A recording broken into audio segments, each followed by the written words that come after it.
waa degmo ku taala bariga gobolka Sanaag waana mid ka mid ah degmooyinka uu sida xawliga leh ku soconayo horumarka iyo koboca dhanka dhaqaalaha guud ahaan marka loo eego degmooyinka ku yaala gobolka Sanaag. dadka deegaanka ku nool waxay noloshooda ku tiirsan tahay dhaqashada xoolaha nool iyo faagashada beeraha oo ay magaaladu caan ku tahay. magaaladan waxay horumar ballaaran ka samaysay sanadadii u dambeeyay dhinacyada waxbarashada, caafimaadka iyo dhanka beeraha oo dadka deegaanka ku nool ay dhaqaale fiican ka sameeyeen. maxamuud maxamed ducaale waxa uu ka mid yahay dadkii u soo joogay aasaaskii magaalada Midigale. waxa aan ka waraystay taariikhda degmada Midigale iyo horumarada kala duwan ee ay magaaladani samaysay 3 sano ee u dambeeyay. bismillaahir rahmaanir rahiim.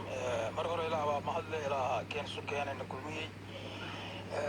alxamdulillah magaalada Midigale asaaskeeda waxaa la aasaasay 1976. waa kan ceelkan Midigale baa la oran jiray waaga horeto xoolaha ka cabi jiray. wuxuu ahaa meel xoolo ka cabaan ka bacdi xilliga ayaa wax qaradkii odayaashii waxay fikireen maadaama magaaladii ka fog tahay aaga kan in la asaaso magaalo. dabeedna waxaa la asaasay magaalada Midigale xilligaan sheegayo waxaana asaasay rag maanta aan cidi ka noolay wax yar baa ka nool.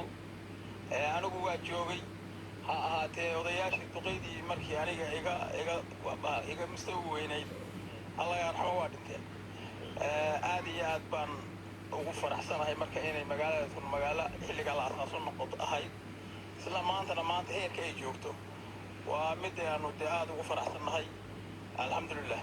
marka magaca Midigale muxuu noqon karaa? magaca Midigale horta Midigale magaca waxaa jira magacyadu waa isbedelaan xilligii horeeto markaynu u eegno magacyada dhulka loo yiqiin dadka waxaa bedela carabka dadka bedela. Madagala la oran jiray waxa Madagala macnaheedu waxa weeye madda xoolaha ceelka ayaa loo madamadayn jiray. madadaydii baa soo gashay iga baxaan ka cabee madadaydii baa ceelku ka yimaadeen. laakiin dadkii dabeetaba carabkiisii jilciyada waxay yiraahdeen Midigale.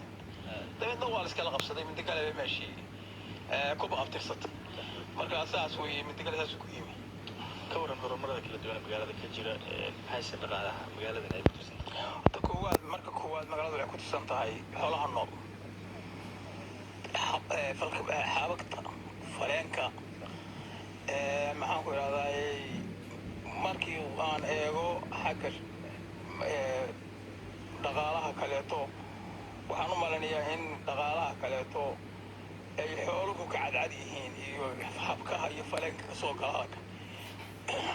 xilli laga joogo hadeer ayraahdo 2003 ayaa waxa la asaasay beerahan aan maanta joogno. beerahaas oo ilaa iyo meel dhooman la yiraahdo halkaa hoose ay jiraan oo halkaa jidda hadina joogno inna ka hooseysa bay jiraan. beeruhu waa noocaas iyo noocyo waliba ka sita weeye. waxay leeyihiin wax soo saar fiican bay leeyihiin. wax soo saarkoodana waxa weeye haddii khudradda magaalada laga cuno waliba khudradda cagaaran iyada meel kale loogama doono. waxaa jirta xilli khudradda dhul laga dooni jiray hadeer iyada khudradda cagaaran iyo nidaamada iyo waxa aad arkaysa meel loogama doono magaalada waxaa siisa magaaladaas beeraha siiya. geedweyntu kadaalika oo waa taas oo aragnaa oo dhirta deegaano arkeeno baa beeraha dhan ku wada taala. marka horumar fiican bay beeru ku soo kordhiyeen magaalada. waxaan u raraa markay soo go'do soo go'do magaalooyinka noo dhow sida Baran iyo Boosaaso labadaba waa loo raraa.